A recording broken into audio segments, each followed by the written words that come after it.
Good morning. I'm Tim O'Rourke, and on behalf of all the folks at Foot Locker in East Bay and all the volunteers that helped put on the Foot Locker National Cross Country Championships, we're just delighted that you've joined us today for the first of 3 webinars. We're going today, we're going the next 2 Saturdays, and we're going to be celebrating the longest running high school national championship in United States history, the Foot Locker National Cross Country Championships. And as you can see, we've got quite a lineup of folks to talk with us this morning. So this should be a really enjoyable experience for all of us today. So we hope that you'll stay with us and that you'll enjoy the experience.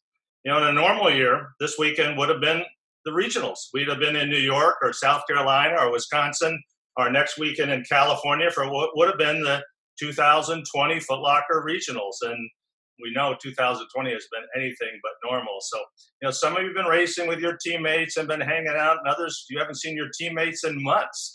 Well, hopefully this morning you can share some of your day with your teammates via Zoom to join with us and some of the greatest distance runners in the world to celebrate the Foot Locker National Championships and talk about how the event has virtually shaped our United States Olympic distance team over the past 3 decades, and also help us count down the greatest boys and girls in Foot Locker history, and also the greatest college and professional careers of Foot Locker alumni. We're very excited to have several of those stars with us today who have made all of those lists, and they're going to share their memories and experiences, and you're going to have a chance to talk with them also. So you can join in the discussion at any time by asking questions of any of the folks you see on the screen today, or you can just share with us your favorite Foot Locker memories. So we're using the Zoom webinar format today, and I'm sure a lot of you have used that with your schoolwork over the last couple months. So you'll notice at the bottom of your screen, there's an option for Q&A. At any time, you can click on that Q&A button and type in a question, or simply type in your favorite Foot Locker memory. We already see several people are putting in questions already, and that's great, because if you put in a question and we use it, or you put in a memory and we use it today on the show, we're going to send you a $25 East Bay gift card. So go ahead and put in your memories or put in your questions, and we'll even have a shot at the end of it to add even more for next week's show. So, all right. Before we go any further, I'd like to introduce my co-host, not only for today, but for our national championship broadcast every year.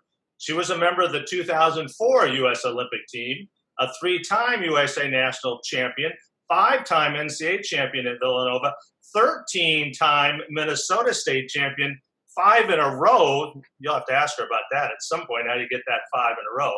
And a 3-time Foot Locker national finalist herself. You may also have seen her on NBC broadcasts of the New York Marathon and other track and road racing events. So welcome, Carrie Tollison. Carrie, welcome. Thanks, Tim. What an exciting day. I'm so sorry that we're not in person, but I mean, you can't get much better than this lineup. So what an honor it is to be here. All right, Carrie, you're right about that. We'd all like to be heading to San Diego in a couple of weeks, but this is where we are. So we're going to enjoy the experience and talk about the previous 41 years races. Now, Carrie, you were there for 3 years, 92, 93, and 94. What do you remember most about your time in those races, and how did that help you prepare for, College of Villanova and eventually USA and eventually the Olympics? Mm-hmm. Well, I think Meb even has said it before that the Foot Locker, or Kinney, like we ran in, was the Olympic Games for high school. And, when we made it from all of our high schools, and in particular like mine, it was a really small rural high school, all the way to San Diego to run against the country's best, it kind of solidified what I was hoping I was. But when I got there, I realized I was one of the best in the country, and I should think that way, and I should run hard, and I should want to be good. And, all of the things that when you're winning races in high school, or if you're just trying to make your high school team or whatever it may be, when I went to Foot Locker, it was like, okay, this is why I want to run so much. This is why I want to try to win or set PRs. And I wanted to be one of the best in America. And when I went to Foot Locker, I felt like I was, and I knew I was. So yeah, it felt like the Olympics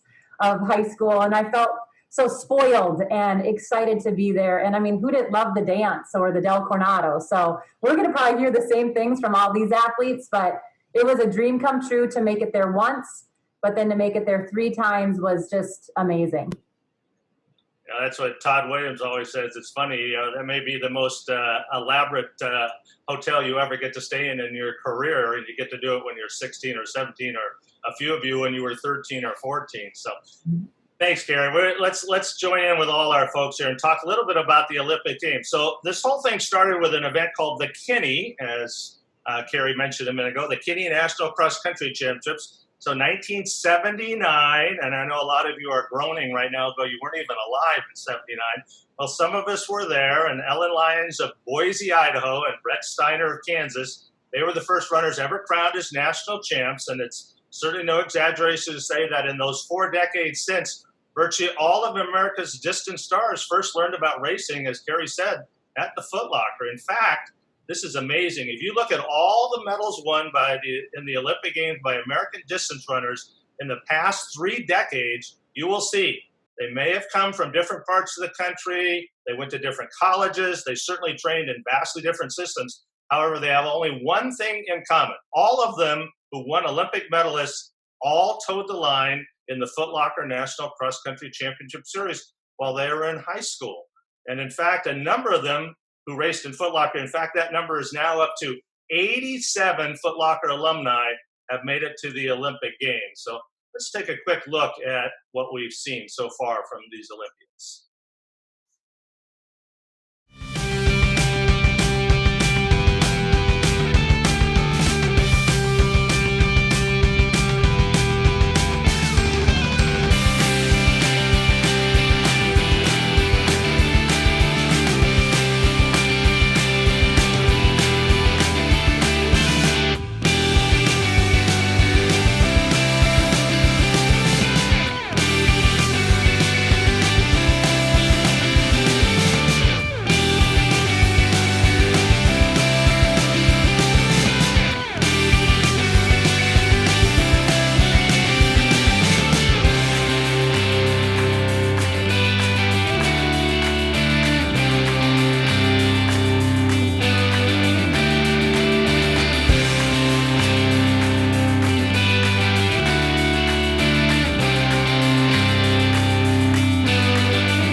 Oh, wow.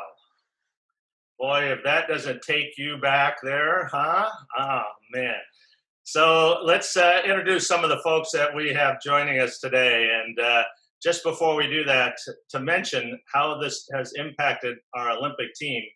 In the last 5 Olympic Games, from 2000 and up till 2016, 70% of all the U.S. distance runners were Foot Locker alums. That's pretty amazing. So let's introduce some of the folks that have been kind enough to join us today here. So let me start here with Jenny Simpson. If you look up the results, it'll say Jenny Behringer there.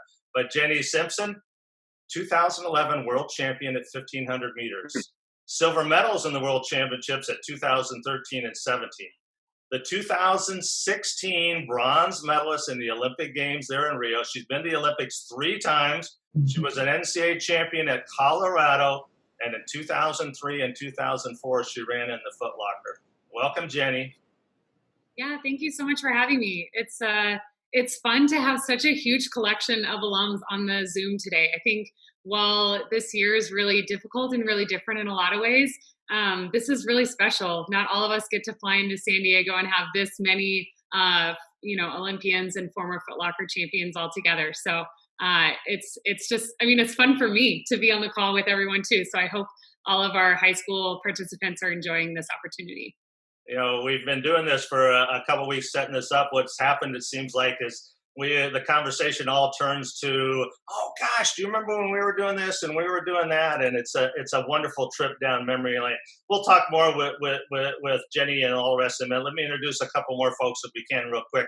So Deena Kastor, and to look up Grossen, if you look up there from Agoura High in Southern California, the bronze medalist from the Athens 2004 Olympic Games, a two-time Olympian, the London Marathon champion, the Chicago Marathon champion, 5 times world cross-country medalist, 8 times All-American in Arkansas, and made it to the Foot Locker every year for 4 years. Welcome, Deena. Thanks for having me, Tim and Carrie, and everybody. This is such a fun time of year because I've always looked forward to these weekends for regionals and nationals, upcoming nationals. So it's a pleasure to reunite this time of year with my Foot Locker family, and then here today with some of my Olympic teammates. It's truly special. Thank you, Deena. Well, let's introduce a couple more Olympians here. So let's talk with the boys there. I noticed that haircut was a little different than it was on that video, Meb, but let's look at 2004 silver medalist in the marathon, 4-time Olympian, 4-time, the New York City Marathon champ, and the 2014 Boston Marathon champ. I mean, we all watched that, and I think we were all, oh gosh, Meb, hang on, my man, hang on. That was awesome. And a UCLA Bruin indoor-outdoor track national champion, cross-country national champion, and in 1993 came just across the way from San Diego High to get second in Foot Locker. Welcome, Meb. Thanks, Tim, Carrie, and Jenny for having me. It's great to be here with all of you. It was such a great moment for me to be at the Foot Locker 93. It was the Olympics for high schoolers, and to be able to stay at the Hotel Del and get gear and all that stuff. As I said, well, I started for running because of t-shirt, and to be able to treat like a king and queens at the Foot Locker kind of made my day. And from there on, it was just an experience that I will always cherish. And to be able to be making the Olympic team and represent our country to the highest level is always a dream come true. So thanks for having me, and it's great to be with you guys. Man, thanks so much. For many years, there was only one boy that ever made it to the Foot Locker as a freshman and then come back sophomore, junior, and senior year. Last year, Graydon Morris became only the second, but the first one to do it was Jorge Torres. He'd been on to make the Olympic team in 2008. He's been our national champion at 10,000 on the track. He was an NCAA champion at Colorado, and he made it to the Foot Locker 4 times. He won it in 1998. Jorge, welcome. Thank you. Tim, it's good to see you. And as Deena said, it's good to see the family. The Foot Locker family is, it's always special to see you guys around this time of year. Unfortunately, we can't be there together this year, but, there'll be future years and it will carry on. But no, it's Foot Locker always brings the best of the best. And to me, to be able to participate 4 years was truly special. And I always look every year. I look at the rankings around the country and look at the Foot Locker finalists, and it just brings me a smile on my face that the tradition continues, and it's just good to be here and be a part of this. Thank you. Thank you so much, Jorge. For 35 years, every boy in the country lines up and goes, is this the year? Can somebody run 14:36? Because it's been 35 years since Reuben Reina set the course record in San Diego. Unbelievable, 14:36, and what was one of the great Foot Locker races of all time. And this is going to be a lot of fun for the next couple of weeks. As we mentioned, we're going to come back and forth. We'll come next 2 Saturdays. And what we want to talk about next Saturday and the Saturday after are the greatest races in Foot Locker history. What we'll talk about is a girls' race like none other ever in any other event. And then a boys' race, which a lot of people consider to be the greatest race in American high school boys' history, and maybe the most significant. Anyway, but one of those races, 1985, 14:36, Reuben Reina, he went on to become an Olympian in Barcelona. He's been our national champion in cross country. Was a part of that great run at Arkansas where they just kept winning national championship after national championship. Then, of course, 14:36 in 1985. Reuben, somebody said earlier, look at you go out run 14:35 today. Thanks for joining us, Reuben. But thank you very much. It's a pleasure being here with this great panelist, the group you have here. And, the history of Foot Locker and the number of athletes they put out, like you mentioned before, is just amazing. And to be a part of this group is an honor for me, and it's unfair that you put me with such a great group here, with all these medalists, so, but it's a pleasure. And, yes, it's always neat to see everybody want to go shoot for that record. And I've been, even during my times when I was still running, I used to go back to the Foot Locker event and watch Meb run and Jorge. And I've seen a lot of these panelists here run at the Foot Locker, and it's always been a pleasure to see them, go after that record and to see that inspiration that every kid thinks, feels like they have that chance. And that's great to see. And it's just amazing to me that record has hung around this long with the cast of talent that has gone through that Foot Locker event. As you mentioned, the number of Olympians is amazing in itself, but to see that cast, to me, it's just amazing that record has stood with the number of great athletes that have gone through there. Some have come close. Some have come close. One of them who came pretty close is going to join us also. You can see him on the screen. Chris Solinsky came within a couple seconds of it, and Chris went on to break the American record, 26:59 for 10,000. So, Chris, thank you so much. We appreciate you joining us. Thanks for being with us today. Thanks for having me. Obviously, Foot Locker holds a pretty darn special place in my heart, and it was a big target for me throughout my high school years. That kind of helped open my eyes beyond just the conference and state level and to the regional and national level, and I think really set the stage for thinking big and setting those goals and learning how to compete at a different level, and that catapulted not only collegiate level and after. But I still blame the Downing brother for ruining my chances of getting Reuben's record, because they told me to hold back that first mile. I regret all the seconds that I gave away on that first mile, but that is a very impressive record, and it's always an honor to be amongst the collection of people we have here. So thanks for having me. Hey, I think next year, we're back in 2021 for sure. Make no doubt about that. So Reuben, we'll bring you back to San Diego. You and Chris would go at it. What do you think, huh? That hill's still pretty steep. I'd love to be back. I'm not sure I want to run against Chris. I'm a flatlander now in Florida, so I don't know if that hill might be used to. And a couple of, our number is at 87 Foot Locker alums, but we've got a couple young women here who are going to push that number over 90. If we don't get it next year, we're certainly going to get it in the next couple of years. Cory McGee, you're going to be one of those Olympians now in a couple of years. Will we be able to say that? I think so. Welcome, I'm definitely Cory. working on it. Thank you very much. Yeah, just to echo everyone, to be a part of the Foot Locker family is just something that holds such a special place in my heart. Every time that we do this and we kind of go down memory lane, I can't help but reflect on my early high school days. I grew up where cross country was definitely not the popular sport.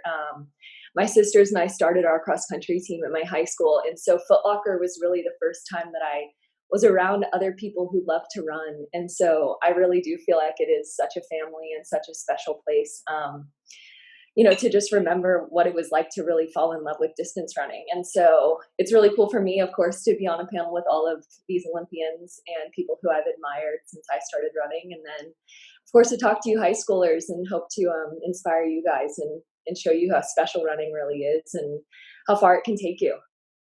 We'd like to bring Weini and Cory and Coach Solinsky back a little bit later. Also, talk a little bit about what's training like here. My gosh, this has been a challenge. I can't imagine at the elite level what it's like. But let me introduce our last one, the defending NCAA cross country champion. So the 2019 NCAA champion, New Mexico, Weini Kelati. Welcome, Weini.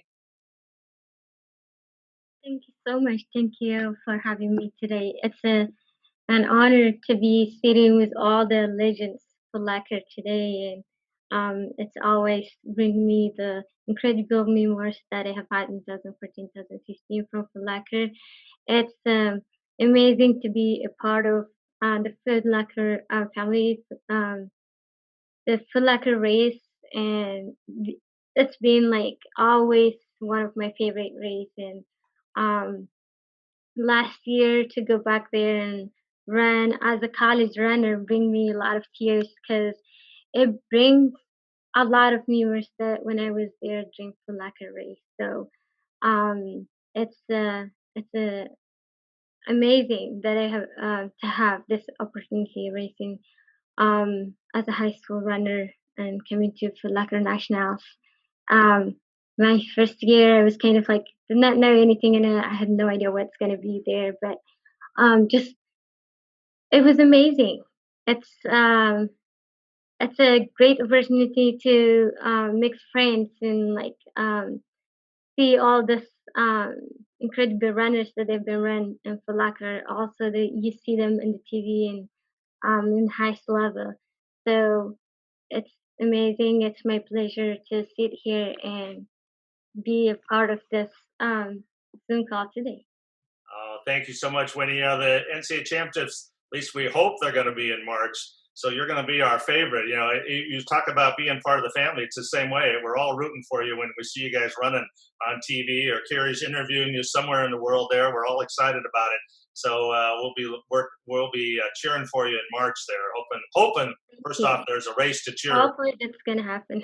All right, there you go. That's what Ron says. We got to have one positive thought in our mind. So, hey, we got all this Olympians. Before we start going on these lists of the greatest runners, and you're all in there somewhere, trust me.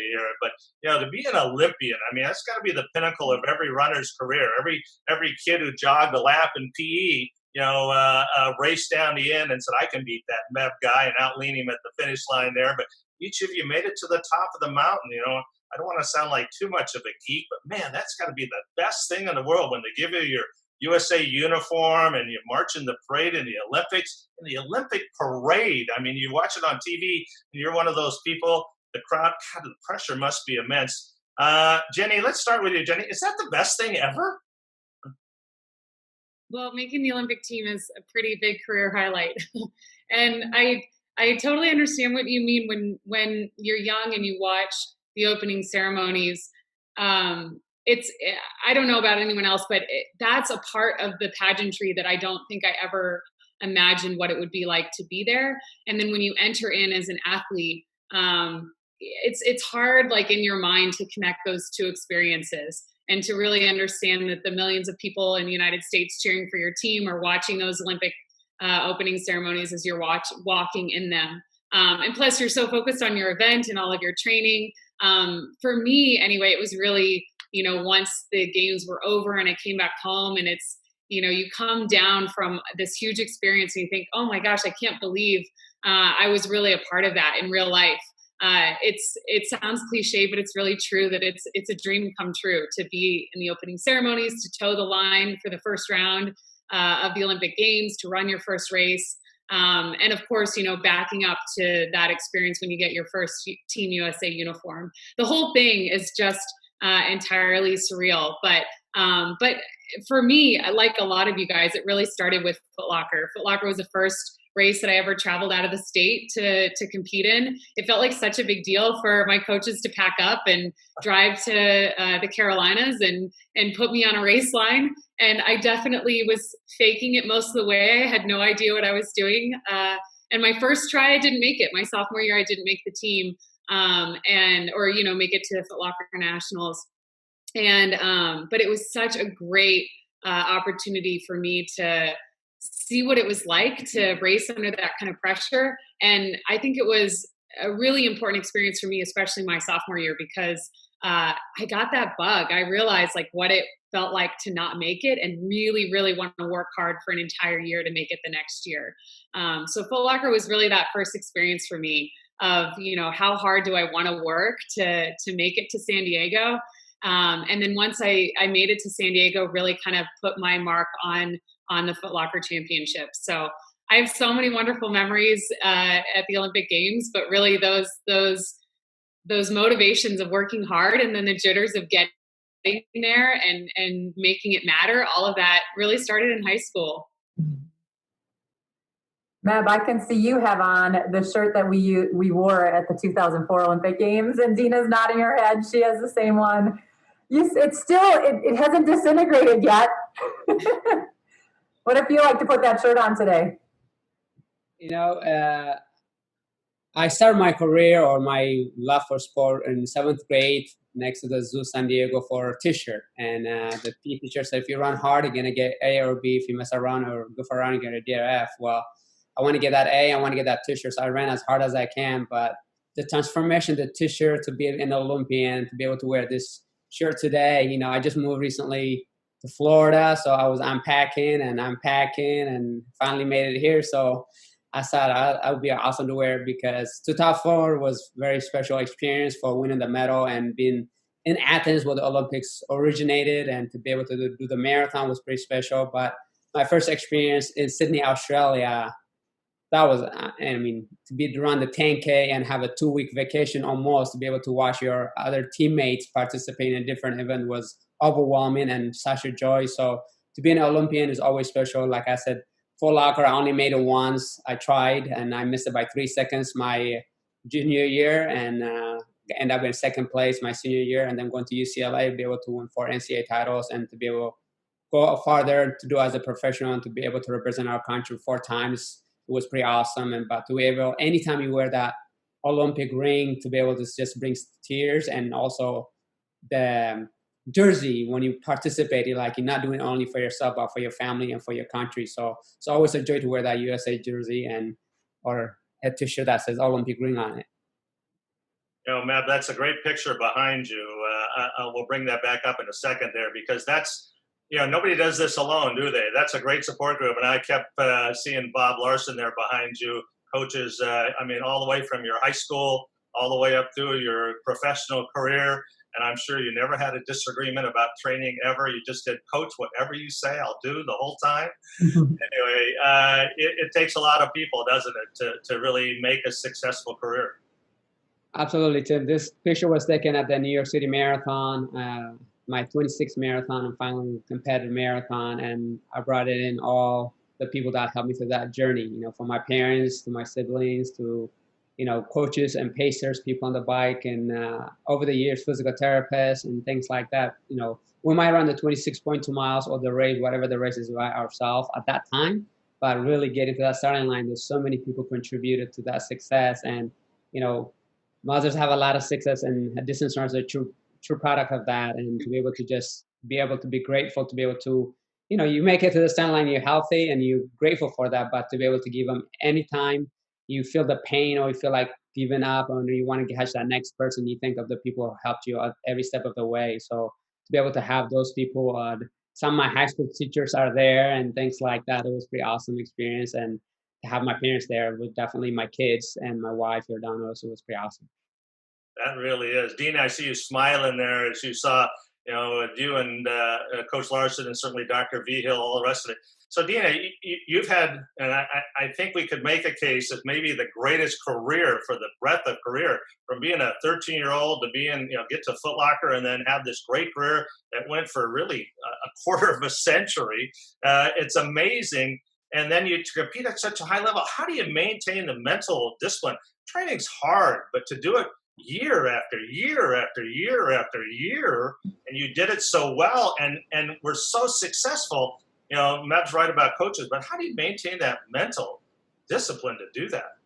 Yeah, thanks, Tim. I actually think that Foot Locker helped with that, to understand year after year, making it to that final, that was really rising to the occasion and having to do that. It was a lot of fanfare. It was the most fanfare that I had raced with, was arriving in San Diego, just from the moment stepping into that hotel to getting uniforms. So I think when the pressure is on, and Foot Locker really taught me how to rise to that occasion, to be able to do it continuously in college and then as a professional athlete. But Jenny talked about the motivation, and I too was like, yeah, Foot Locker helped with that. Sometimes your disappointments are your springboards for growth, and we can pat ourselves on the back for the wins and the medals, but it's really some of those disappointments that really allow us to rediscover ourselves and launch ourselves into new territories. So trying to use everything as motivation, I think, is a good key. Not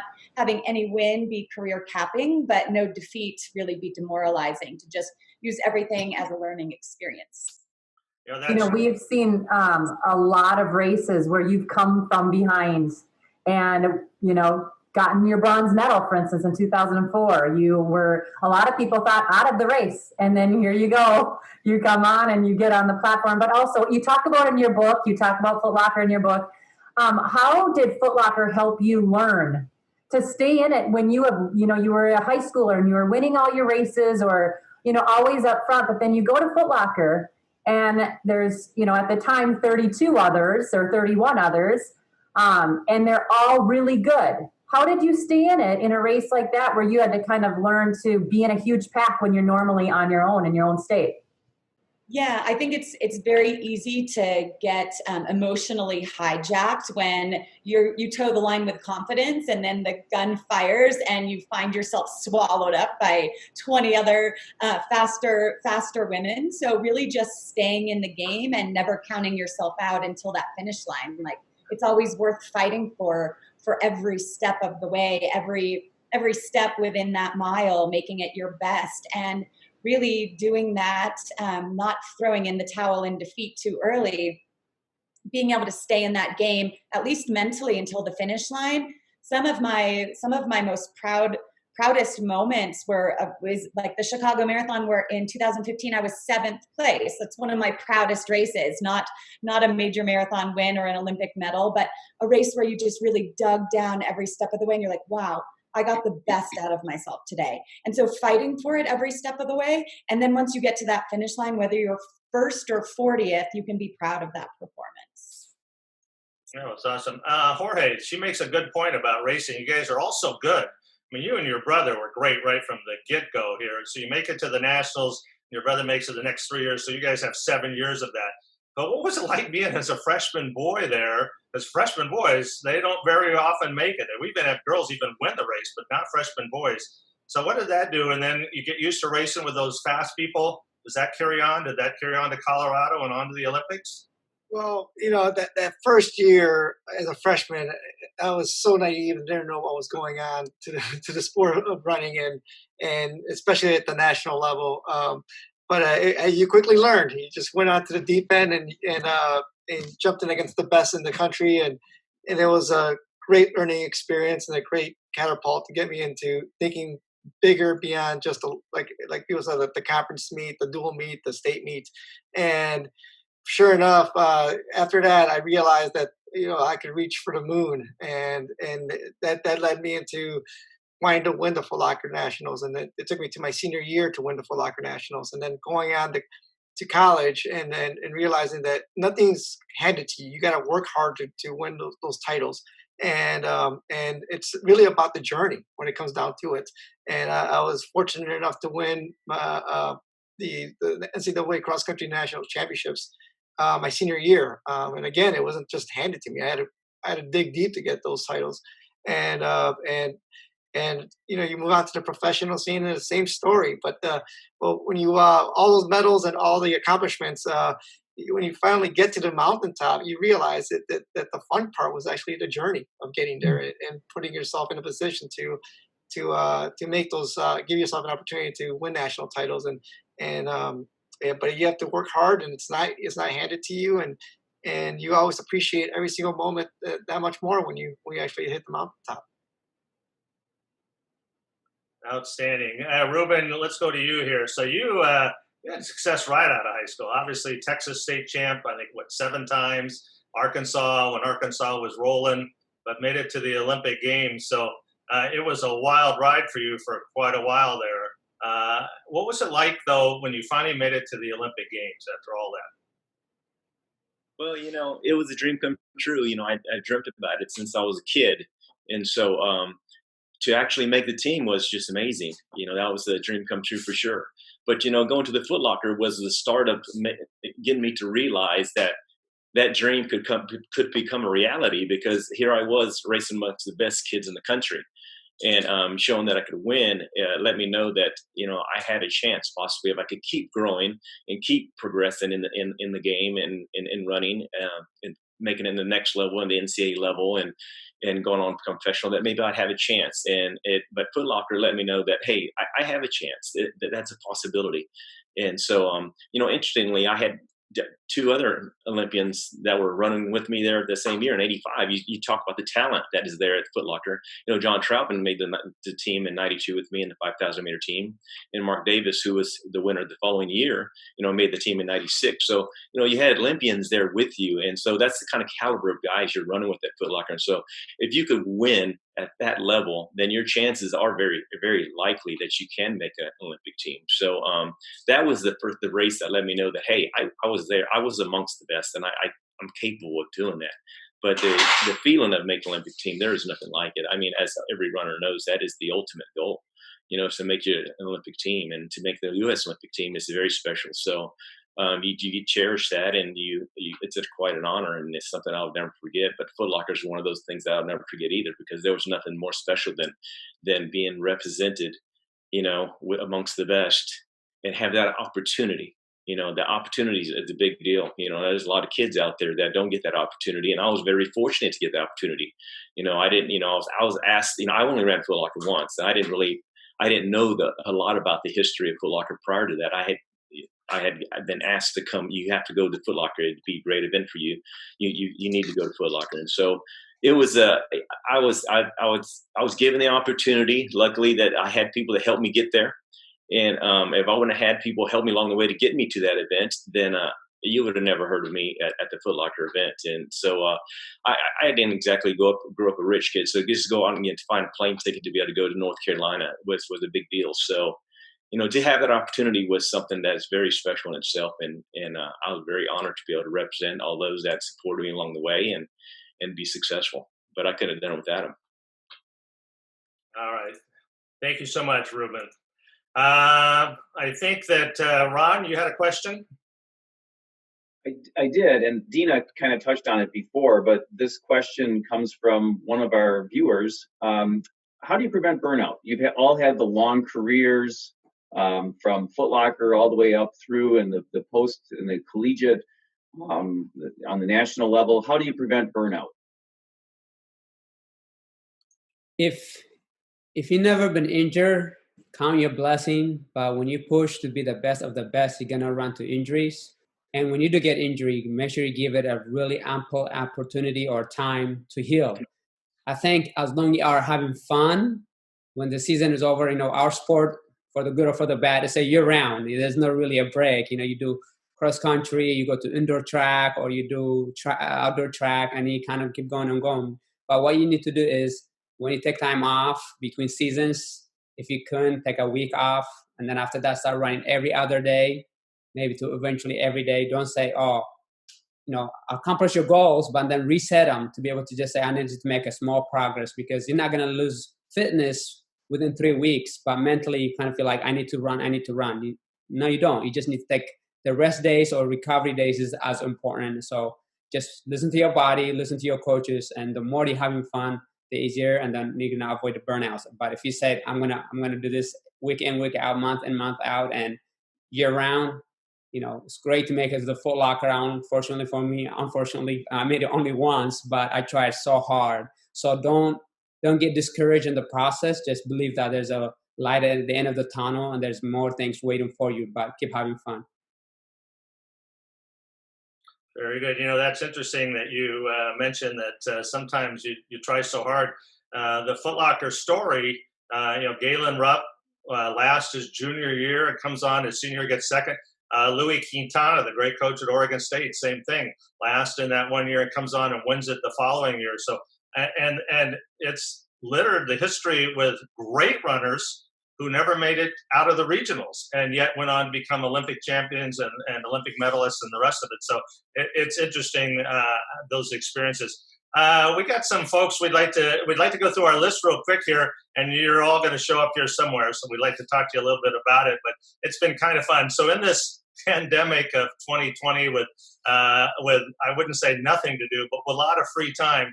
So we got together and we came up with some lists, and we chose the greatest, our most legendary races in Foot Locker history. And we're going to talk about those over the next 2 weeks. But then we also had the greatest high school careers and the greatest college and post-collegiate careers. So we've got basically two lists of boys and two of girls today of those. We'd like to talk a little bit about those. And, we could include a lot of people in here. and we're fully ready for the comments that will show up on blogs around how could you possibly have left, and how do you put Jorge behind Reuben, and what are you doing with Meb? Oh my gosh! So let it all come. We're ready for it, but we're going to do so on our boys list. We narrowed it down to 7. These are the 7 greatest high school careers for Foot Locker alums, and so at number 7 here. Ran together for 2 miles, and then Chris Solinsky pulled away. And I think Neff believes that in these better conditions, perhaps he's got a good shot of finally beating Chris, because it's the only race he's lost all year. Very strong runner.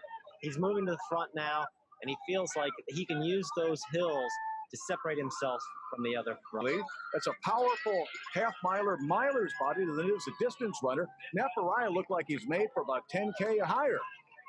Seconds as a junior, now powering home as the national champion in 2002, and probably using 2001 completely to his Foot Locker championships. He's our winner, and his time is 14:40 unofficially. What a great run. Now it's how much is he winning by? 100 meters. There's the Chris Solinsky, the Rockets fan club. It's amazing to put that much distance on second place in the last mile. Chris Solinsky. So Chris, just a little quick there about the Foot Locker history there. So out of Wisconsin, 2-time finalist, 3rd in 2001, the champ in 2002, and would have been the course record. Now, we've already heard that story, so I don't know if we want to go down that path. Reuben's over there going, yeah, okay, but I did run it. You said you could have. But anyway, 14:40, though, it is the 3rd fastest time in history, and the largest winning margin still to this day, 21 seconds in that. He went on to run 4:03 in high school, 8:43 also, and eventually set the American record at 26:59. And can we go through any race with anybody not talking about how big you are? My gosh, every conversation is that, isn't it? So anyway, welcome. My father always likes to talk about the bumblebee theory, because I let that get to me at times, where the scientific fact the bumblebee's body mass is too big for its wings for it to fly. Nobody told the bumblebee. So anytime I end up down on myself, I think about the bumblebee theory. Anyway, Chris, now that you're coaching here now and talking to high school kids about it, so what are you doing talking to high school kids and then the kids you coach real quick about what's going on with training? What are you trying to get them to do, and how are you keeping them motivated to train on their own or virtually? I assume you're having Zoom conferences and all the rest. So Coach Solinsky, what are we doing about that? I mean, we just try to focus big time on what we can control. There's a lot out there that we cannot control, and so we focus on the things we can control. And for us, we kind of took a page out of, this is our opportunity to be post-collegiates and kind of think post-collegiately in the fall. And so we just kind of tried to put down a really good foundation, thinking that, okay, this is our fall, getting ready for winter and spring track season. And whether that's cross-country in the winter, whether that's track in the spring, we don't know. And, we were one of the fortunate conferences that got to race this fall, and we still didn't really change our training plan to be in cross country mode. We kind of kept it at, all right, we're going to be at that fall mode, and the kids responded really well to it, and we kept things in small groups. And I think it's easy to lose sight of just how troubling this can be, especially younger kids, whether it's freshmen, sophomores in college or high school. And then you look at the other end of it, the juniors and seniors in college or high school, where they're missing out on those normal experiences, normal opportunities. And so we just had a lot of honest conversations about, again, controlling what we can control. This not being an ideal year, but we're going to make the best of it rather than sit there and dwell on anything that we can't be doing in the moment. Thanks, Chris. So let's go on to number 6 here. So number 6 on our list of the greatest high school boys' careers. Alan Webb. Look at this race. You guys remember this. This is one of our favorites. Alan Webb is a 3:53 high school mile record holder still to this day. He's the American record holder in the mile. He's run 3:46.91. I mean, this guy ran 1:47, also over 800 meters, but could crush the 5K as well. So much strength, so much speed. He's now coaching. He's still giving back to the sport. He's going to have, I believe, his 4th daughter. They're pregnant with number 4. I mean, lots going on with this guy. But check out this race a little bit. Here's Dathan Ritzenhein in the lead, and Alan Webb coming up behind. He's like a Florida hanging Chad at this point. He's driving toward a 2nd title, having put a serious gap on Virginia's Alan Webb. Any chance that Webb can get it back, Deena? Dathan shows him scuttling through the chute. Alan Webb in 2nd, 20 seconds back. Ryan Hall in 3rd. The big 3 living up. Hey, that color commentator sounded there, didn't it, Deena? All right, so let's move on here now. So, by the way, so Alan Webb will join us along with Dathan Ritzenhein and Ryan Hall 2 weeks from now on our next opportunity. So you certainly want to join us. All right, so let's go on to number 5 now. Number 5 on our list. There he is, that good-looking guy. Another one, Michigan. We're already getting comments, by the way, from people on our website.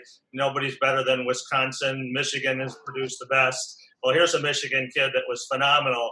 2013 and 2014 Foot Locker national champion, of course, Grant Fisher. He ran a 15:03 in 2014. What a year. He back that track, and he ends up running national championship. Miler, of course, went on to Stanford and was an NCAA champion at Stanford, and now is one of the top American distance runners, just like with Weini and Cory we're talking about, and Molly's joined us. This is one of those boys that's going to end up being on that Olympic team one of these days and push that Foot Locker number. So,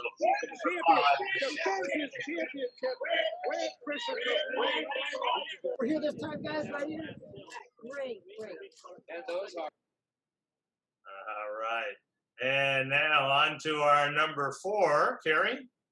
Yeah, he's here with us today. Let's bring up his video. He was here 4 times, first ever, Jorge Torres. He was 13th, 5th, 2nd, and then in this race, he's going to break the tape. This is 1998.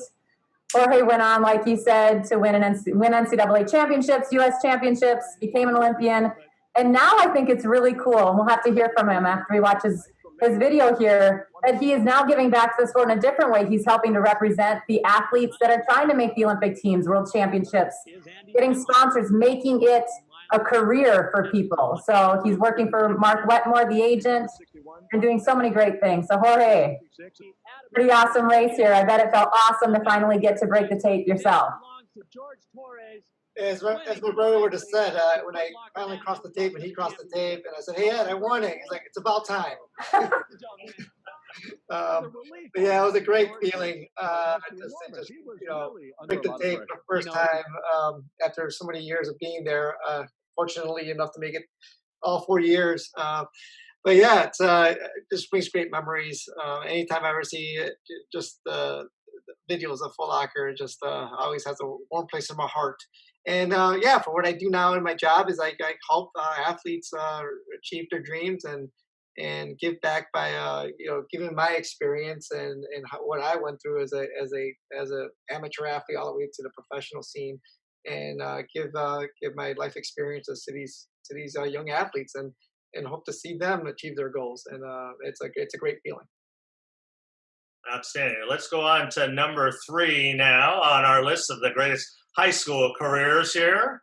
And, we've got a lot of Michigan and a lot of Wisconsin, but so how about Texas now in here? So, Reuben Reina, this is the race that everybody talks about. We don't go 5 minutes without talking about this at the beginning of every Foot Locker race. The record's 14:36, and it was Reuben Reina. Boy, that was a phenomenal race. It's one of the fastest races in history also. So it certainly wasn't a cakewalk for Reuben to win that, but just a little bit more as we watch here. 7 times he was the Texas state champion and won the 2 mile and the mile 3 times. Then went on to Arkansas, like everybody did in the 80s, and became an NCAA champion there, became a national champion, as we mentioned, in 1992, a U.S. Olympian. So a little bit more of Reuben winning here. So, of course, right. Reuben, what were you thinking right here? Pumping your fist. Tell us your thoughts. Well, it was just a great feeling to think that I was finally going to win the event. You know, it was I don't know, it's hard to believe at the time. When you ran that fast, were you thinking time at all, or just get to the finish line first? No, I wasn't. Well, I wasn't thinking time at that point, or during the race really at all. Was I thinking about the record? Although the night before, I did look at the record that was posted on a poster board, and I remember staring at it, thinking that, that seems possible. They were saying that record was an amazing record then, and that record was never going to be broken. I thought I was staring at that thing. Somebody mentioned that to me over my shoulder, and I looked at him like, really? I was just thinking in my head, I think I might break that record. But I never thought about it again after that. To be honest with you, I was just a racer. You know, I ran to win, and just the record came. The competition was just that great. That's awesome. All right, let's go on to number 2 here now. This will be our number 2 all-time high school boy here, and there he is, Lucas Verzbickas, a phenomenal career. So 2009. Became the only boy who's ever done this. He won the NXN and Foot Locker in the same year. And then his track times are just phenomenal. 8:29 for 2 miles is the official. Then ended up running 7:54.71 for 3,000. So the official record's 8:29, but he did run 8:25. 8:25 for 3,200 meters in a high school. And when he won the Foot Locker, the national championship, it just looked like it was so easy for him. And at the same time, everybody knows he was a great triathlete. Went to Oregon out of high school, but wanted to concentrate on triathletes, and unfortunately had a serious bike injury, and that kind of derailed things. But certainly in high school, your case could be made as maybe the greatest, but we have him at number 2. And so now, who did we put as the number 1 guy of all time here? Well, number 1.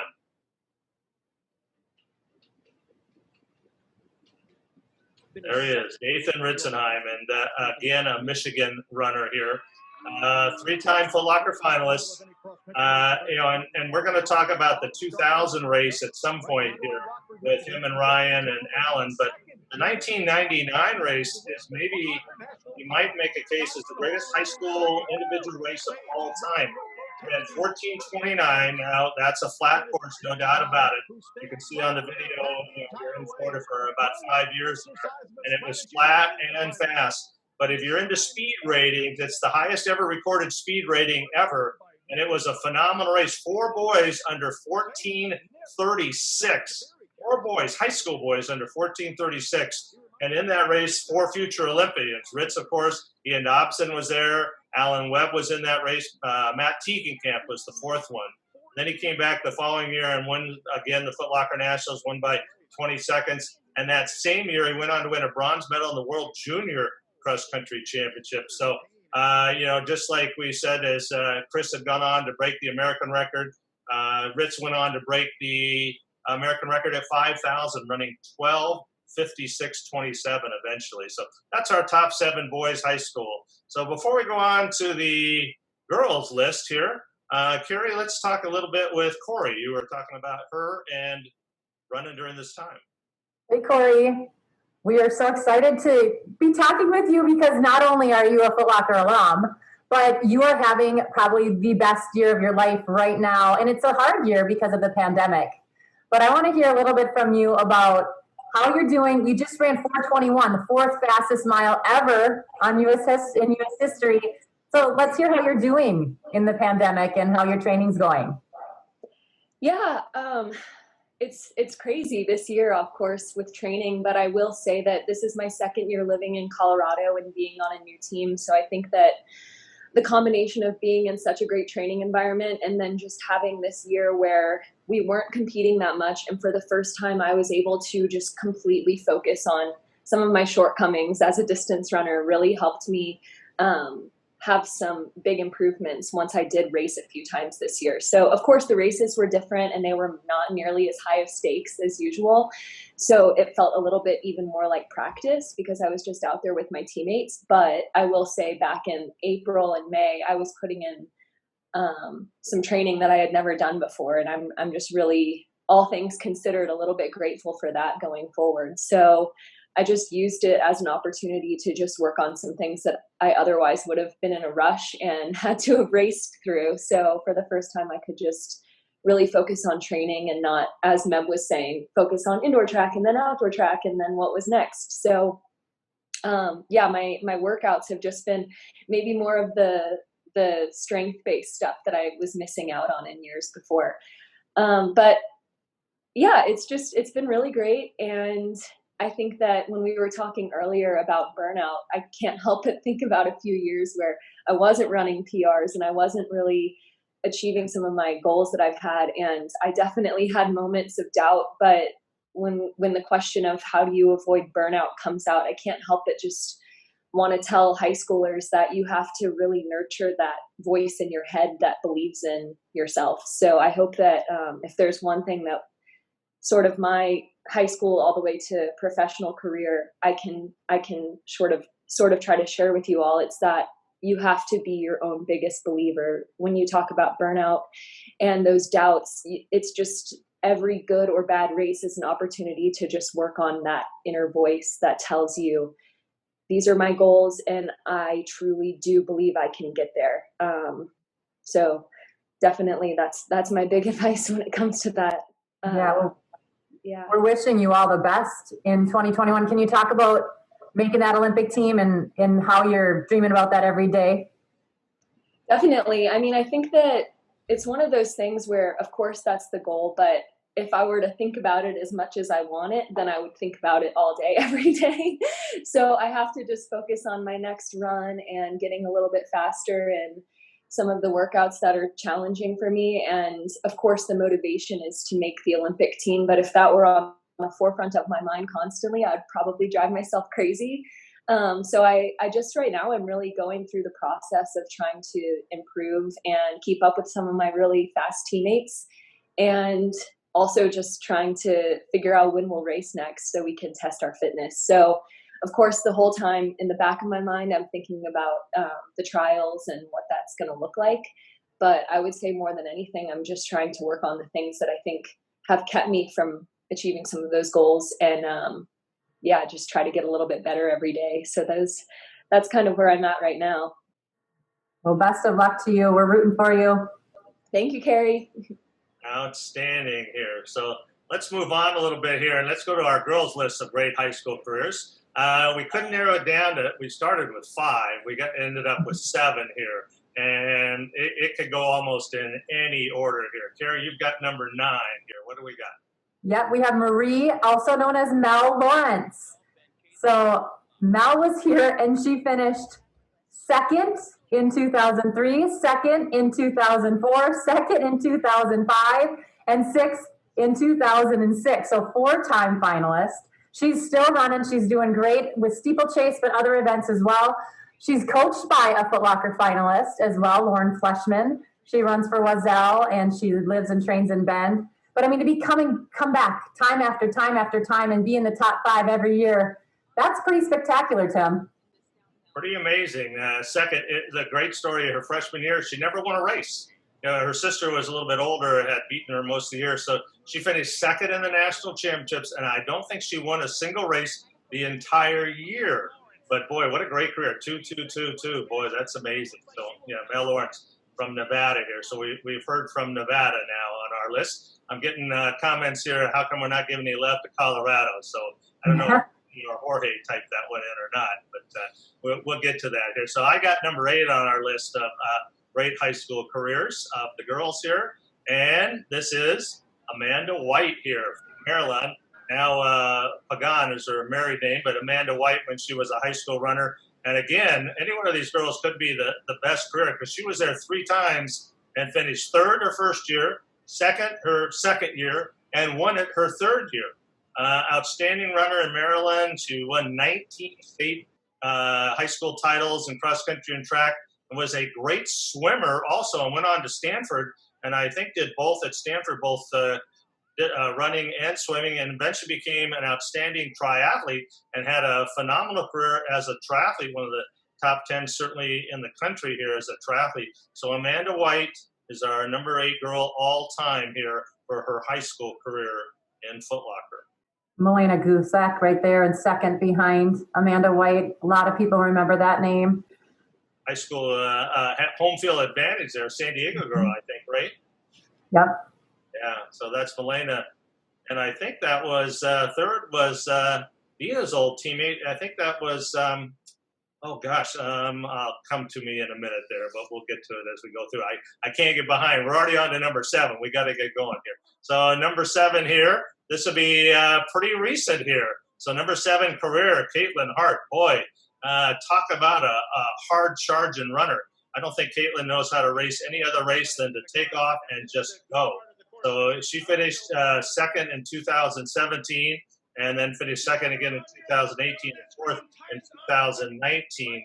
This is that phenomenal race where she, just pushed the limits of that. And I said every race she runs, she seems to run like that. She's going on to Michigan now and will be running there. So our number 7 girl all time, Caitlin Hart. And this is that race with Massarelli back and forth. And we thought Massarelli was going to run away with it. But Caitlin, again, just continues to push. Oh, my. This is one of my favorite finishes. It really is. To see Caitlin go, and then Massarelli comes back up on her. They fight all the way to the finish. That's how you need to race. Keep fighting all the way to the line. Watch this.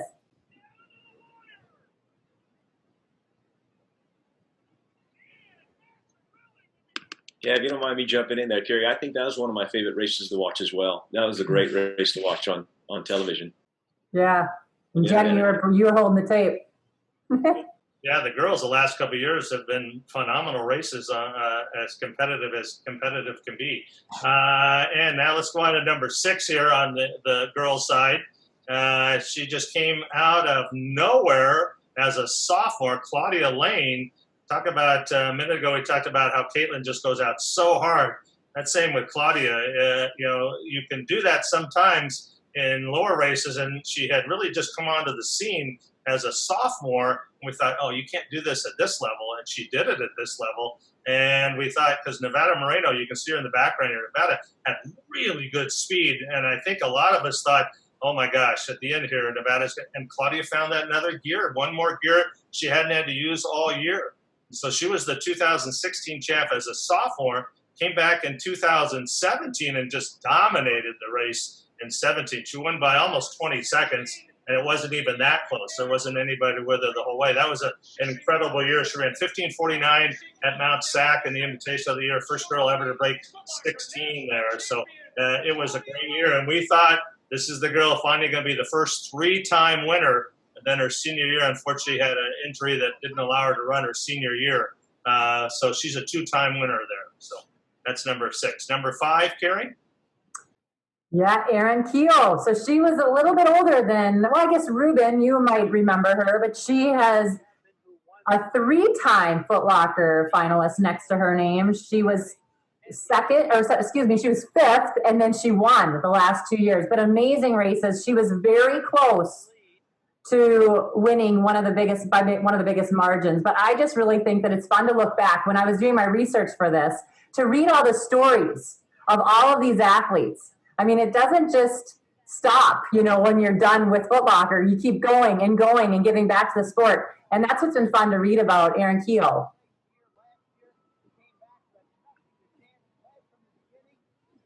Third all-time in San Diego on that course. So, a very fast time there. She was a great champion. How easy. Too many.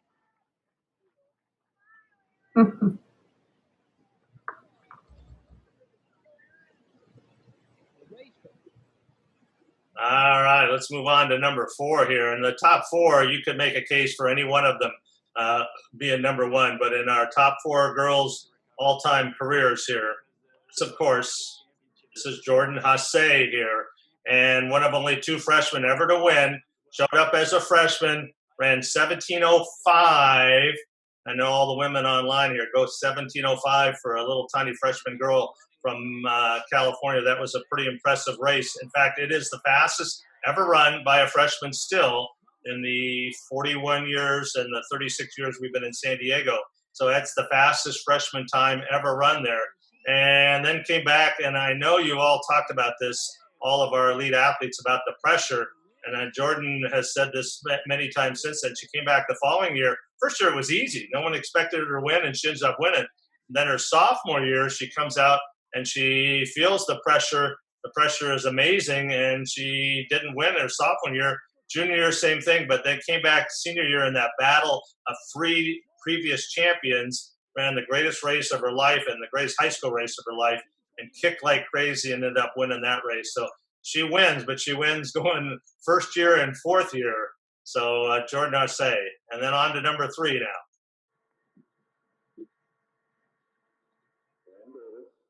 Here comes Julia Stamps. Julia Stamps has had some phenomenal races. I mean, what a career in high school, went on to Stanford. But, you know, when she won here in 1994, she won so big and was so close to setting the record. I mean, look at her power home. I remember this. I was actually there. But to rewatch this race over and over again, see her glance up, just to give it everything she had. You know, so many dramatic races here. Watch this now. I mean, Julie went through a lot in her career, but kept coming back, kept getting up. And that's what we do as runners. We keep giving it our all, and we keep coming back. Here she is, going down right before. And we all know the finish line, right? That's where all those stars start. It's so close. And you see her, she'll get back up, and she crawls across that line. It was, you know, really hard to watch, but she went on to run, like I said, at Stanford, and is still running on the trails today. Outstanding. So let's get to the number 1 career for girls in our list here. Or excuse me, number 2 on our list of girls. And this was a race that I don't think anybody thought was going to turn out the way it did. It's Amber Trotter from Northern California, and that's when we were in Florida on that flat course. And this race, I remember going in, there were a lot of girls who had run some fast mile times in track. So we thought, somebody's going to take it out hard. Oh, my gosh. 5:05 for the first mile. 5:05. Her lead was 22 seconds at that point. 5:05. Then she just kept it on, ran 5:17 for the second mile. So she was 10:22 at 2 miles. Her lead was 36 seconds. She went on and ran the fastest time ever in Florida on that course, 16:24, and that gave us a new course record, and that margin of victory, 40 seconds. But that 5:05, I remember everybody talking when the race went on, we were talking, oh, there's just no way, this poor girl's not going to finish. And she just get faster and faster. So, you know, for a single race, it's got to be maybe the one effort that just stands out. And that takes us to number 1 there, Karen. Well, she's known as the best high school runner of all time. She's held the record since 1990. She is a 2-time winner here, Melody Fairchild. You know, she is an amazing athlete. She went through a lot in her personal life and just always showed up when she was racing. She gave it everything she had. And now she has a new book out. She's given back to the sport in so many different ways. She's a mom, she's an author, she's a wife, she's a coach. But for her to still hold that record after all of these years, 16:39, and she was 59 seconds over second place. And could have gone faster. I mean, she was just phenomenal that day. One of the great races of all time. So we're going to speed along a little bit and go through our boys. So the next list we have is the greatest careers after high school. And so we're going to go through that without going through the videos here real quick to pick up a little time so we can talk to our elite athletes there. So, Carrie, who do you have at number 7? Bob Kennedy, American record holder, 2-time Olympian. He won this race in 1987 in a phenomenal race. All right, I've got number 6 here. So number 6 in a post-high school career, Dathan Ritzenhein went on to Michigan, of course, from Michigan, went on to Colorado and was an NCAA champion there. He's made 2 Olympic teams and, of course, 12:56.27 set the American record in 2009. And by the way, he'll be joining us in 2 weeks also. And joining us also will be number 5, Carrie. Yep, we mentioned already Alan Webb. As I said, he's the American record holder for high school and as a pro. He's got a 3:46.91 PR over the mile. He's an Olympian from 2004. He's coaching and now a father, Alan Webb. about that race, that 2000 race? We'll talk about it later on. All went on to break American records here.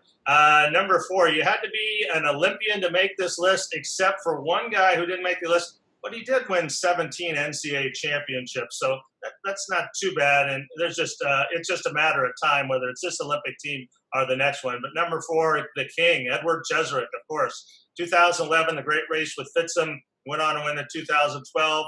2013, the year after, he won the NCAA championship in cross country as just a freshman. And again, that was his first of 17 NCAA championships. He's run 13:04. So King Edward is number 4 on our list. And number 3 is Galen Rupp. He is now 4 times an Olympian. He ran in 2008 in the 10,000 meters. He was the silver medalist in 2012 in 10,000 meters. In 2016, he won the bronze medal in the marathon, and now he's going back in 2021 as a marathon Olympian. So 4-time Olympian, 2-time Foot Locker finalist, American record holder. The list goes on and on. All right, and I've got number 2. This was a close one between 2 and 1. It's hard to take an Olympic gold medalist and not make him number 1.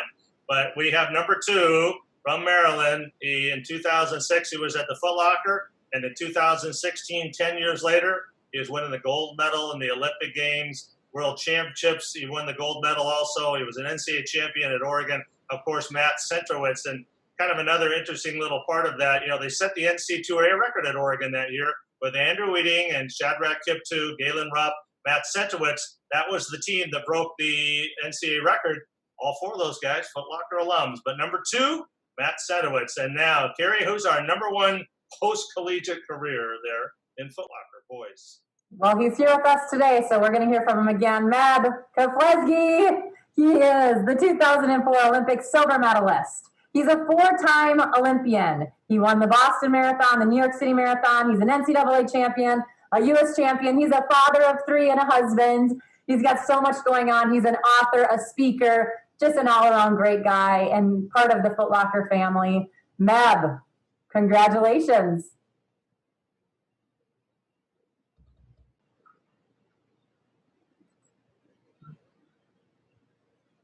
I don't know if Meb's got his mic turned on here. He just enthralled watching there. Just worried about Adam Goucher again. And wow, it's such a great honor to be able to voted as number 1. It's such a great class of the Foot Locker. The top 32 women. When I was competing, top 2 boys compete, and to be crowned the number 1 runner in the nation. I didn't win, but that kind of tell me what the possibilities that are provided within Foot Locker. They're just amazing. I wish I made it more times, but one's goal for me, but that allowed me to be, the future's bright, and to be able to go on to UCLA and be able to win NCAA titles, and then to be able to represent our country in cross country, the marathon, and then the Olympics is just always a dream come true. And be able to be with my heroes and people that I look up to for so many years. I was, as a guest, Reuben Reina, you were there, as long as Bush Reynolds, Mark Davis, and Edmund Coughlin, Kip Kano, and I say one day I hope to be one of you guys, and that's all I dreamed of. So to be able to do this, and Deena, you see me every step of the way through Mammoth and San Diego, all my teammates over the years to help me be who I am. No success is achieved by yourself, but I'm gonna get teary-eyed. Cory Solinsky, I couldn't have been prouder of you. When I made that phone call to say congratulations, I'm breaking my American record, I meant it from my heart, because you're a true champion, and it was always a wonderful to pass on the baton to somebody else who can be able to stand beside you, believe in you, and to be able to just transform the sport. And for those of you that are watching this, don't put limits on yourself. Some dreams come true right away. Some of them comes 4 years later. And even if you go to the Foot Locker just once in your lifetime, is a treat. To be able to win NCAA titles or to win USA titles, it's a big milestone in your career at that time. But keep going, be strong. I always say run to win. It doesn't mean getting first place, but getting the best out of yourself. As Deena described earlier, sometimes 7th place is the best one you got there. And I talk about my 4th place at the London Olympics. Sometimes you want to drop out, you want to give the towel, and you know what? But when you look down, looking at the USA jersey, you say, you know what? Even if I have to walk, even how many people have passed me to that finish line, I'm going to get to that finish line. And those stories kind of open up so many doors if it wasn't for that finish at the London Olympics, believe me, I was on the wheelchair at the Heathrow Airport 3 days later because I couldn't walk, but I squeezed every ounce of my body, and that finished fourth place was able to allow me to be invited to the Boston Marathon, and to be able to win the Boston Marathon the year after the bombing is such meaningful, not only for myself, but for the runners, but also for the healing of the Boston bombing. And, people don't say congratulations for that win, but they say thank you. So you never know what the sky's the limit, never know what the limits are, but keep believing in yourself. As Kerry was saying, you just need to, every race is every race. You just got to pick at the right time. You guys all know how to do that. Focus on yourself, focus on your team, keep believing in yourself. And for me to be able to be here on this Zoom call with you guys, such a great honor and such amazing. I'm humbly and excited to be able to achieve this award, because every year through the Foot Locker, so many great runners, boys and girls, go through, and I'm just honored. Thank you, Meb. You can see everybody nodding in agreement as you went through. Let's move on to the girls' greatest list of post-career here. Number 7, Kerry. I think that I know who that is under that map. There we go. Kerry, what do you got?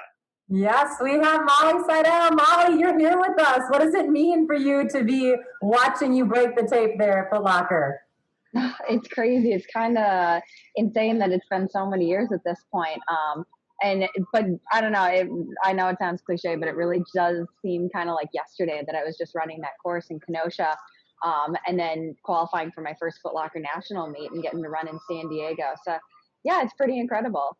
Yeah, that happened in 2011. And this year you made your Olympic team, the first Olympic team running your first marathon ever at the trials. And now you're getting ready to do that in 2021. So congratulations on making your first Olympic team. But what does that feel like for you? Oh my gosh, it was like, it's been my dream since I was a little kid to qualify for the Olympics. And I really think like winning Foot Locker my senior year was kind of like the start of realizing just how good I could be, and that I could be competitive at the national level, and maybe someday work my way up to that. So yeah, I think being able to cross the line in Atlanta and have like qualified with placing second, it was really just, I don't know. I can't even describe it. I was just so happy. You've talked about your ups and downs in the sport like we've all had. We all have different journeys to getting to where we want to go. You just ran a very fast race in a turkey costume. Now you're getting ready to, keep on putting races on the schedule, hopefully, after everything ends here with the pandemic.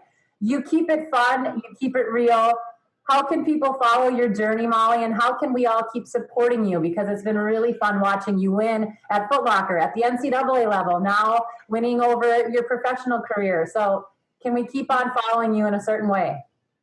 Oh yeah, I post all of my training onto Strava. So if you want to see how unglamorous the training and the life of a pro runner is, follow me on there. I think everyone assumes that I do these incredible workouts and every day is hard. And I don't know, the majority of it is me just making up goofy captions to my easy runs. But yeah, I feel like Strava is probably a pretty good way. I've been trying to be a little better with posting stuff so people see kind of the day-to-day and realizing that, I don't know, pro runners are people too. And I'm actually right now up in Maine. And so taking a little like weekend trip up here for Thanksgiving. And yeah, it's pretty fun.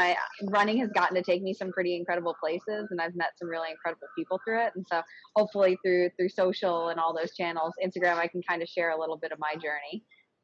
Deena, one quick thing. Can you give Molly a piece of advice, because she's going to run 26.2 against the best at the biggest stage? So what type of advice can you unmute yourself and let her know?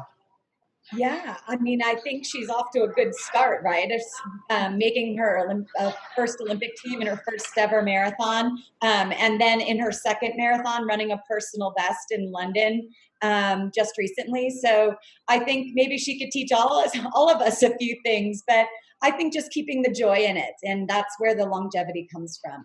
Making sure you're always keeping yourself in check and enjoying the intense parts, and also the fun travel and exploration. And so I think joy is a big way to keep getting the best out of yourself. Exactly. Tim? Thank you for that, Deena. I want to thank Molly. I know Molly's going to get going here. And just a real quick, we reached out to all these folks here if they'd like to be involved. And I think that's what's so great about this sport over other professionals. No one said no. In fact, everybody enthusiastic, sure, I'd love to be involved. And I know I've seen a lot of you on Zoom calls with high school teams and college teams and all kinds of stuff. And it's great that you continue to give back to the sport. And I think that is what's unique. And I don't want to cause a stampede whenever you're around, but to any high school kid watching it, if you see one of these folks somewhere, you see Deena, you see Jenny, any of these folks, go up and say hello, and you'll end up having to eventually go, okay, Jenny, that's enough. I need to go now, because they'll talk to you forever and they'll encourage you. And it's the best thing about this sport, which makes it better than any other sport, without a doubt. So let's go on to number 6. So I've got number 6 on my list here of post-collegiate careers. And again, just like we said a few minutes ago, it's a career that just gone on incredibly quickly here, but is moving fast and eventually will yield an Olympic Games, no doubt about it. It's our 2019 NCAA cross-country champion, and the favorite right now for 2020, of course, Weini Kelati. Came out of Virginia in high school, was a 2-time Foot Locker finalist and won in 2015. Then went right on New Mexico. They won the team championship just her sophomore year, and then ended up winning. She ends up winning. She's run 15-14 on the track. Weini, you are having a tremendous college career. It's phenomenal. What are your goals then for the rest of your college career now? Thank you so much. Well, this starts from Foot Locker because racing during my freshman year and just get top 20, and it just inspired me day after day. And coming back a year later, I said I not only to be there, but I'm gonna win it. This is like starts the my college journey, and then it's been a great college career, but I wish if I can have one more year to go for more titles and more pastimes. 2020 has been a little hard for us, just like with the unknown times, and it's just like hard when the race, like every race get canceled, but still hoping that I remind myself to stay strong and keep pushing hard, and when the race comes I'm ready. And so hopefully I'm gonna run the 10K in December, sometime in December. It's like they keep canceling it. I don't know what's gonna happen, but after that I'm looking forward to move into the next new chapter. So we'll see what's gonna happen. Weini, thank you so much. That's got to be a real hard thing. Chris, you're coaching, as we mentioned earlier, and Jorge, you're working with athletes now too. Everybody's got to have goals, but the goalpost keeps getting moved. What are you doing? What are you trying? Are you running time trials? Are you making up races? What are you doing to keep these guys that you're working with sharp, or at least seeing something at the end of the rainbow, at the end of the tunnel? Yes, I just keep the big goals in front of me and just keep training. And I just think the positive side of it. I just tell myself, you know what, this is giving me some time to get ready for some big races, to be able to qualify for World Championship or Olympics. But it's hard when there is no race. But I know when the time comes, I can make it. And then I just like I have to stay in shape and get ready for whatever is going to happen. That's true. Chris, I was going to ask you, so you got a periodized plan, of course. It must be changing all the time, huh?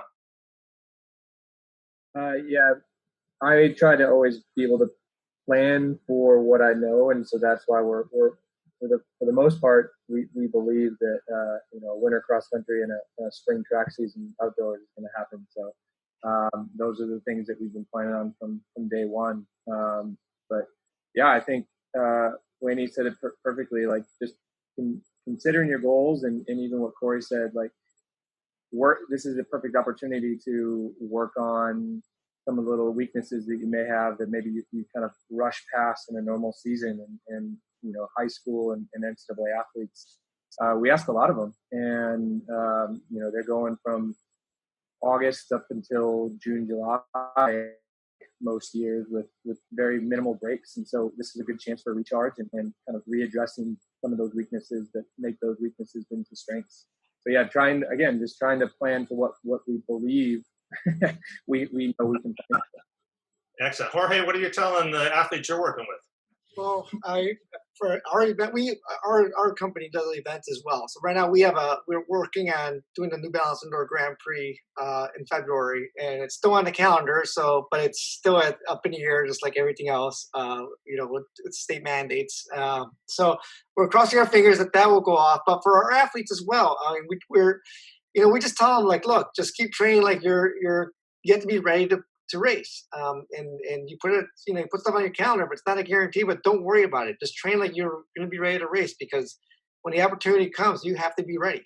And the Olympic Games are just around the corner, so like you have to be sharp and you have to be ready to perform. And it's not an easy time for everybody, but everybody's going through the same thing. So just they just have to just and these athletes are motivated. They want their best. They want to compete, and they don't lose their focus. And in order to get to the top, you have to be that sharp. And these guys are professionals. These men and women are professionals, and I know they'll be ready. Outstanding. Let's go through our final numbers here. We got just a couple. Carrie, who do we have at number 5 there? Well, speaking of being sharp, Molly Huddle, she's won almost 30 U.S. championships. She set American records left and right. She was 4th here at the Foot Locker finalist in 2001, 2-time Olympian, Molly Huddle. All right, and I'll go on to number 4 here. 2-time Foot Locker national finalist, came out of the Northeast side of New York. 5 times NCAA champion at Villanova, so we'll give Carrie and the Villanova some props there, both cross country and track. National champion at 10,000 on the track, 15K half marathon on the roads, 3-time Olympian. Jen Rines made 3 Olympic teams. She's number 4 on our list, and that gives us to number 3. Carrie? Susie Faber Hamilton. She was a 2-time Foot Locker finalist, 7-time U.S. champion over 1,500 meters. She was a 9-time NCAA champion at the University of Wisconsin, and also a 3-time Olympian. So talented here. Ran so fast over 1,500 meters. Wonderful athlete. All right, that gets us down to our final 2. And boy, this was a good, shall we say, discussion about this. We could have gone either direction here, and we all have our opinions on this. So I have number 2 here out of California, 4-time Foot Locker finalist, 8-time All-American at Arkansas, the 2004 bronze medalist in the marathon, 2-time Olympian, 1 in London, 1 in Chicago, 5 times world cross-country medalist. That's extremely impressive. And still the American record holder at 8K, 30K, and the marathon PR of 2:19:36. Deena Drosten. And Deena Kastor now. Yeah, how did you go from being a high school 2-miler to being a marathoner? That's a lot of transition, isn't it? Yeah, it is a lot of transition, but I think anytime you're looking to reach and get more out of yourself, it's more miles or faster miles, and it seemed that it was a very natural progression. My first Olympic team was in the 10,000 meters, and then in the next Olympics, I ran the marathon. So it was just a way to get more out of myself. I tried the marathon to make my 10K better, to be stronger in the 10K, and ended up really finding that I loved the marathon distance. So climbing up until I reach there, I will say that is where I stop. I'm not going to become an ultra runner from here on out. I'm going to stick with that distance, and still loving the sport and finding as much joy in it this many years later at 47 years old. I wonder if Meb's thinking right now. C.J. Albertson, who's a former Foot Locker athlete, also just set the I think it's the American record for 50K on the track, or 30K on the track. Well, anyway, it's 125 laps. Oh my gosh. Anyway, Deena, thank you very much. We appreciate that. A little bit more before we go on to number 1, and you can all imagine who that is. But Meb only had one coach. Firstly, I mean, Bob was his coach forever. Now you went through different coaches who all had a profound effect on you. But I know you and Dr. Vigil have a special relationship. What is it about that made that really work for you?